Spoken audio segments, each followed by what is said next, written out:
Welcome back to the show today. This is the Maximum Cricket Podcast. My name is Munter, and we have Jacko joining me as always.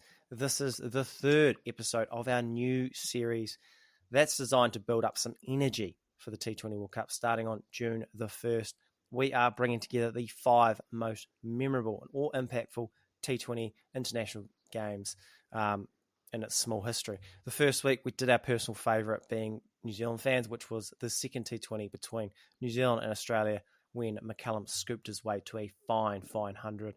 Last week, potentially the biggest spectacle in T20 cricket between India and Pakistan at the MCG. How there is an argument, it's just the biggest game of cricket, period. 90,000 people, incredible skill, both sides, a Virat Kohli classic to win it at the death. If those sound like you, then go back and tune in while you're there. Chuck a subscribe and enjoy the ride. This week, it's perhaps the most important game of T20 cricket of all time for reasons we will get to very shortly. Jacko, the year was 2007, the first T20 World Cup final between old foes, India and Pakistan. India batted first, made a 157 for 5 off 20.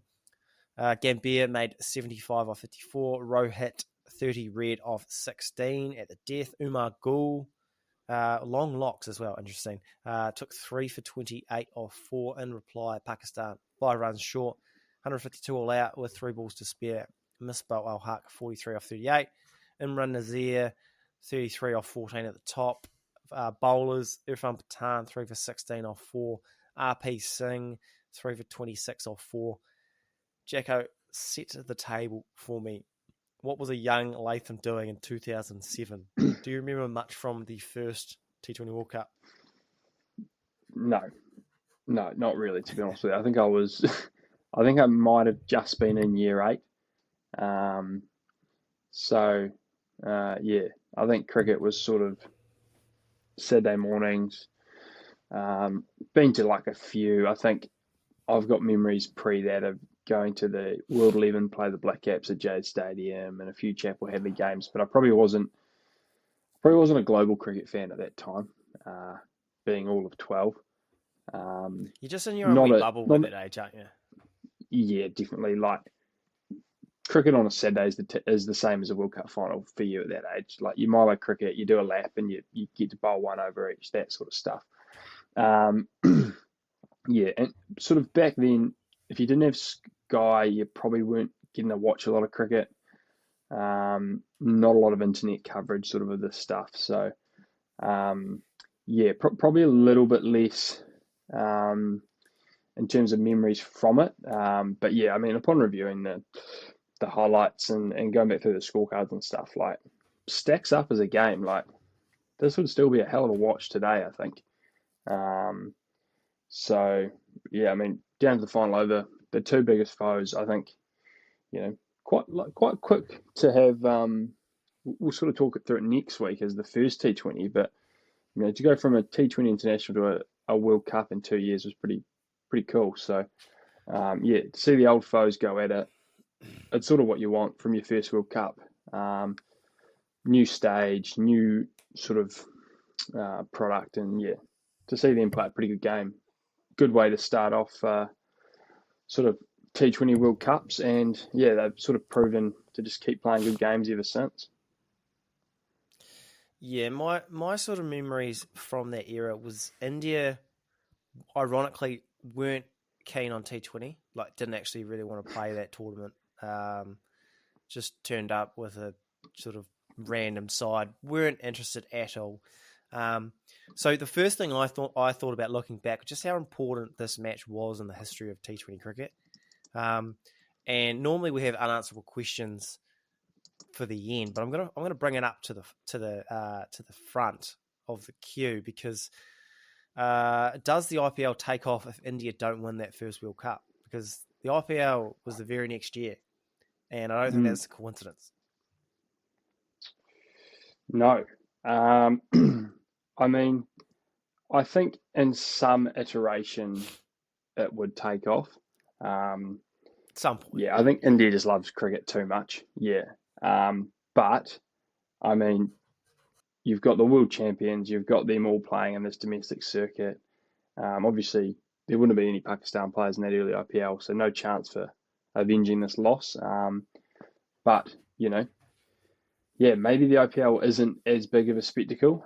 It's so hard to say because the IPL just had so many things compound it. McCullum's 100, First things game, things sort of snowballed quickly.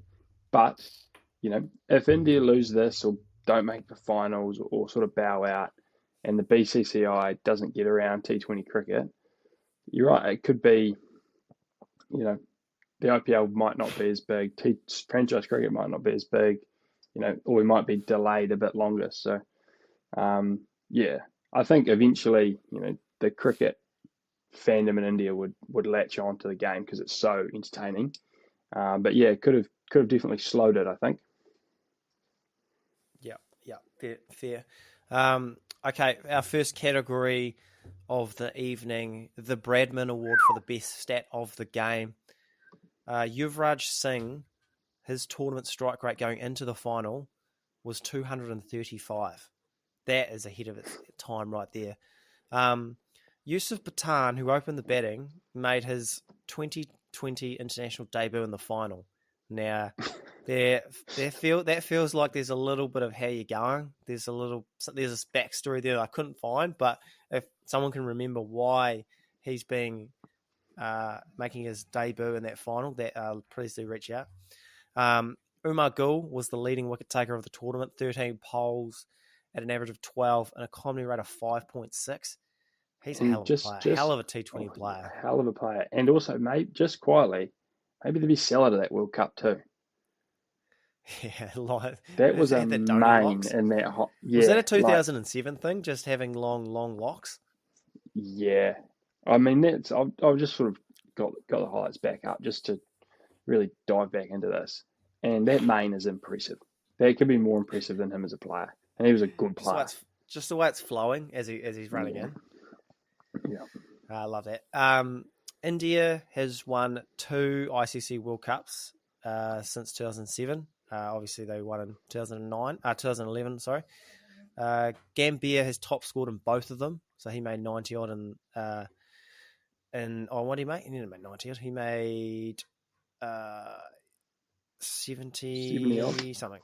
70 odd, no, right. And he made 7. Yeah, and he made 97 in 2011.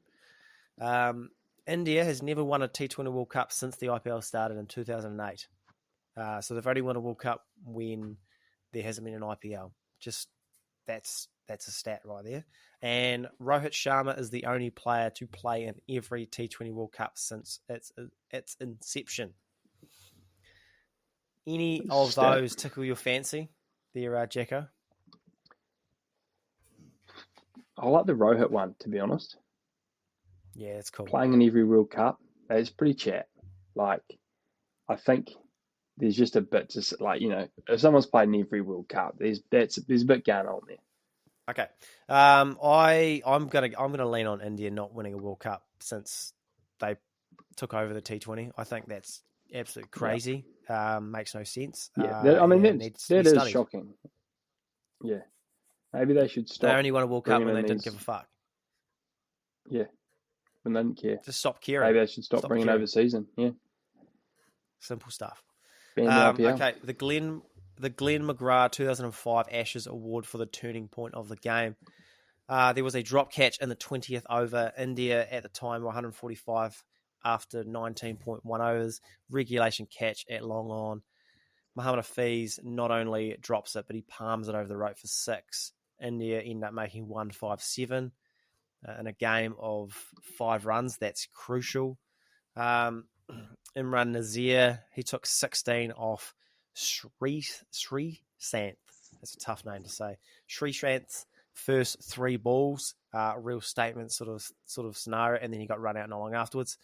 I had some more, but I've obviously lost them. Any of those, I find it hard to look past that drop catch. Looking back at the scores, it is tough. I mean, they chase it down and they get pretty close, but they get bowled out. It's like, if you're trying to milk your way to 150 to chase it, are you taking as many risks? Are you getting bowled out? Probably not. Yeah, a drop catch is it's a tough one to go by because it is such a you've done everything to do, take the wicket except take the catch, if that makes sense. You've And you're done palming it so for much. six. Yeah, yeah. So, yeah, you're not pegging them back and it's 6 bones. So, yeah, probably has to be that for me. The Andy Mackay Award I forgot he actually played this game. I've got 3 nominations. Yusuf Pathan opening the batting, while Rohit Sharma is batting at 6. That is not on my bingo card. RP Singh, one of my favourite players back in the day. Just a lovely, beautiful left armers action. Everything James Franklin wish he was. And he took a few poles as well. So I liked seeing RP Singh. Also Srisanth, not going to say that name right, just a tongue twister for me. He is a wild child. He was all over the show. He has a lovely action, but just a not nice trip down memory lane. But he would not last in the game today, that's for sure. No. He had some wild overs. Even a First Robin over was something. Uthapar at 3. Remember, he was in quite a few teams I supported in the early stages of the IPL, but not a name that often comes to mind for quite No. a successful career. I think he's still going. Yeah. But yeah, in terms of a player who you do sort of regale memories of, maybe I was thinking like an Umar Gul, but he's got too many good days against New Zealand to actually sort of forget about him. But yeah, I think it's Srisanth for me. He has some wild overs. I saw some highlights come up of him the other day, and it was all over the show. But some of it was special, and some of it was Yeah. really poor. So He was a real rocks and diamonds sort of bowler. Like he could bowl some seeds, just yeah, turn a batsman inside out, but then just bowl a lot of short, wide trash. yeah. And I mean, just going for just the name on that scorecard, no first name, no last name, just Srisanth. I don't mind that. Like it. The Brendan McCullum Scoop Award for the shot of the game. Misbah hitting a baseball style shot off a shin high full toss down the ground for 6 in the last over. That took the score required to 6 off 4. Obviously, he went out the next ball and they lost by 5 runs. Just any one of Gambhir's inside out cover drives off spin. You don't see that a lot, and a lot of it was in the air, which is sort of just about a meter left or right of cover, and then just the pace just was too much for the boundary riders. Yusuf Pathan, as we said, playing in his first T20 international game for India. His first ball he hit down the ground for 6. It was in the first over of a final. That is quite something from Yusuf.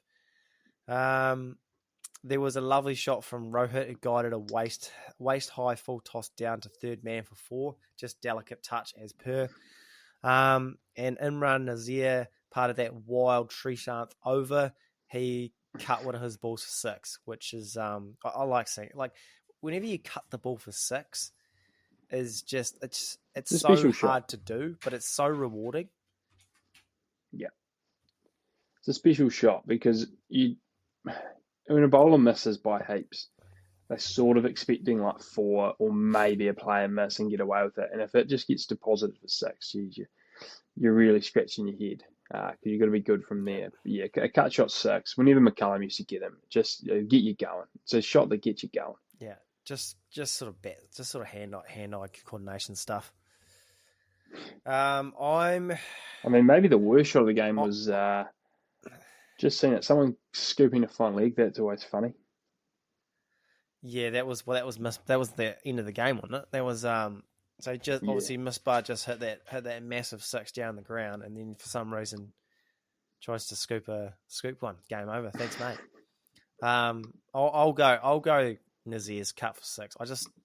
There's something pleasing about seeing the ball cut for 6. Yeah, I agree. It just looks crisp. Okay, the Woodworm Award for the best piece of kit in that year. Obviously, this is 2007. I've got a couple. Pakistan just their light green trims, like their kits. I like the light green trim. I really would like to see a bit more of it. I know this year they're going that dark green and it looks good. Like they're doing a good job, but I do miss that light green Pakistan kit. Like there's something about it. Like no one else has that sort of shade. Like dark green's like kind of Africa, apparently Australia as well. So, bring back the light green.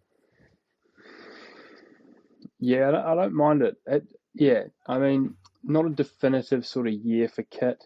I didn't mind the India light blue with sort of the flag down the chest. I think that's I had that as not eight. their What's age worst the sort of worst? stuff. I can't Yeah, well, stand the the pale light blue. I teal. can't stand it. It's terrible. Okay. But I do. I know what you mean with the Indian flag. Like there's Yeah, some I think good they just Indian like kits the with sort of the the dark flag blue. detail is quite good. Yeah, but I just don't Yeah. think that's their best. Yeah, in terms of like actual like batting kit and stuff, nothing great sort of springs to mind, does it? Like from the Euro sevens. I had Reebok bats. Maybe there was some. Just Yeah. like just this was the era of the Reeboks and the Nikes, like just the Yeah, sort of brands that they sort actually of were didn't have anything to delving do with in. cricket. Just sort of had like slap a Yeah, logo on, like Reebok, like Sharma had Reebok. There was a few of those. I think Dhoni had Reebok as well, from memory. You didn't mind that yeah. Reebok sort of option. It's sort of right in the peak of the GM purist, probably as well. That sort of Ooh, '07 red, era. yeah. Um, that sort of deep purple GM purist. It's Stephen Fleming sort of jobs, like red That's purist. crisp stuff. That's crisp kit. Um, Yeah. yeah, that's probably like, but that's the all-time best stick ever. So, that could be anywhere. 1-1. Speaking Yeah. of, not speaking of, but let's do what's aged the worst. Obviously, I talked about India's pale blue kit. I've also got just the two seam tacks. Obviously last week we did the 2022 version, and it was like red hot seam attack, bounce everywhere. And these two seam attacks were pretty, apart from Umar Gul and RP Singh was pretty decent. It's pretty average, to be fair. I got his CA bats. Never liked them. I thought they were always ugly, but they were everywhere back in that time. Just yuck. Just never had time for them. Too many stickers. Didn't like it. Yeah. Real special. Pakistan team always had a lot of CAs floating around too, didn't they? Yeah, I remember when like Jacob Warren had CAs, and I was like, "Fuck, get him out of here!" Like, fuck, seriously, like get it. What do you? You were so good when you had great Nicks. Like, come on now. Yeah, always. That was before I realized that. That was before I realized like they have the same bats and they just put stickers on. But back when back when you're a teenager, you think like these bats have superpowers and stuff. Yeah. But why have you left my grey nickels and gone to a terrible CA brand? There was a little bit of tribalism back in the day from batting brands. Like it was like, did you ever used to? Obviously, this is probably pre-sponsorship, but did you ever try and like get all your kit the same, or is that? Were you like because sometimes people do it with golf, where they're like their clubs the same. Whereas, do you want your kits the same? Obviously, you probably had a sponsorship in between, but back in the day, I think being a tail ender, you just probably like your Sunday golfer, your casual golfer, you end up with a sort of a mix. You might have a couple of Callaway irons and Titleist driver. Yeah, I'm all Aero now, baby. What a brand. But yeah, I think I was sponsor a show, maybe. I think I was maybe. I had a GM icon for a long time. I think back then the only bit of kit I was concerned about getting right was my helmet. I had the CA helmet, which was maybe the only bit of kit they did well back then. They were it was sort of the imitation Missouri, but but it was still good.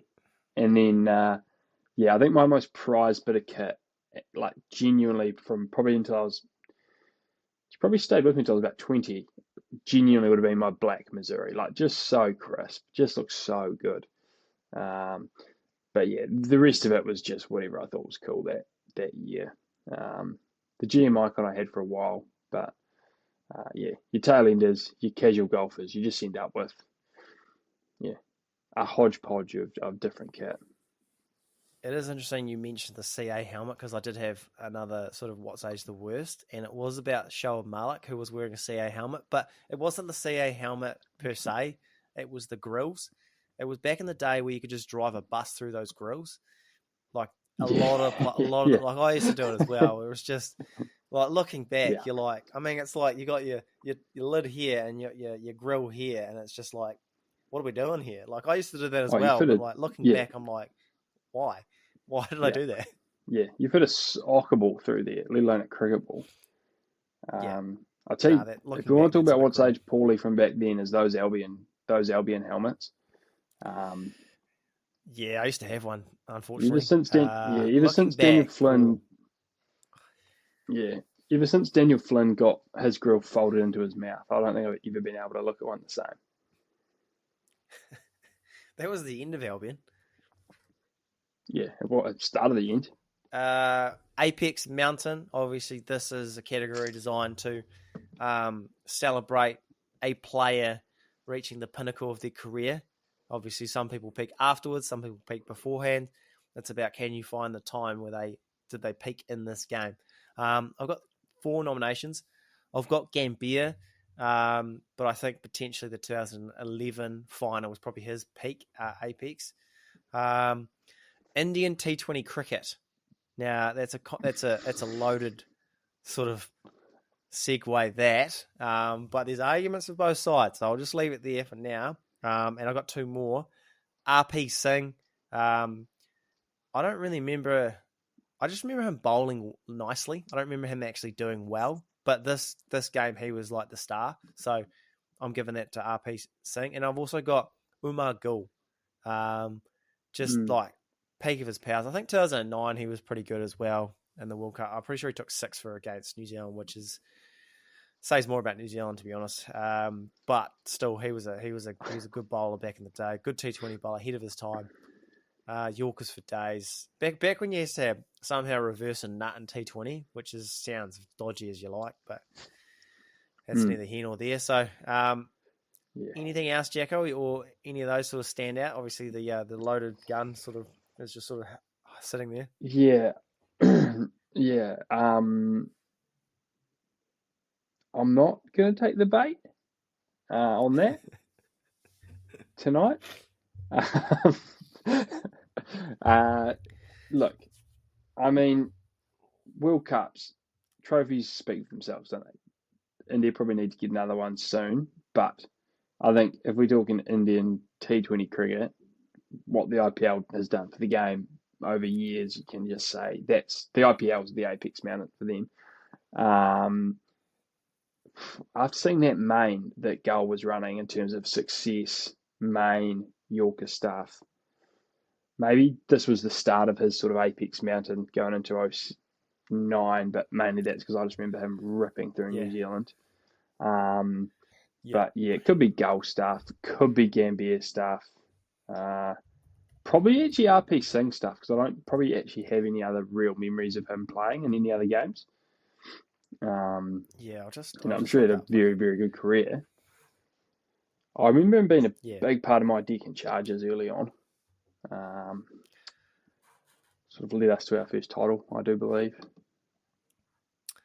I mean, Umar Gul, most wickets in 2009 World Cup, and I think they won that World Cup, Pakistan. So it's hard to say that was the peak. So I think you're right. It's probably the start of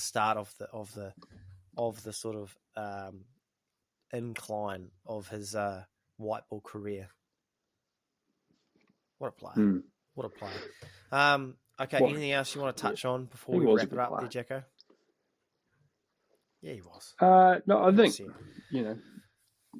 just a lovely World Cup to start on.